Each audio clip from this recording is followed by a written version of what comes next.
Gujarat chamber of commerce and industry کے سابق executive member اور معروف کاروباری شخصیت حاجی محمد اشرف جنجوعہ نے کینیڈا میں پاکستان کے قونصل جنرل عبدالفیصل سے خصوصی ملاقات کی۔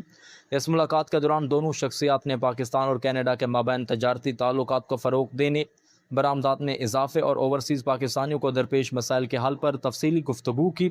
حاجی محمد اشرف جنجوعہ نے گجرات کی صنعتوں بالخصوص فین اور سیرامک انڈسٹری کے کینیڈا میں ممکنہ برآمدات کے حوالے سے اہم تجاویز پیش کیں۔ قونصل جنرل عبدالفیصل ابرو نے حاجی محمد اشرف جنجوعہ کی کاوشوں کو سراہتے ہوئے کہا کہ قونصل خانہ پاکستان اور کینیڈا کے درمیان تجارتی اور ثقافتی روابط کو مضبوط بنانے کے لیے ہر ممکن تعاون فراہم کر رہا ہے۔ ملاقات کے اختتام پر حاجی محمد اشرف جنجوعہ نے قونصل جنرل کا شکریہ ادا کیا۔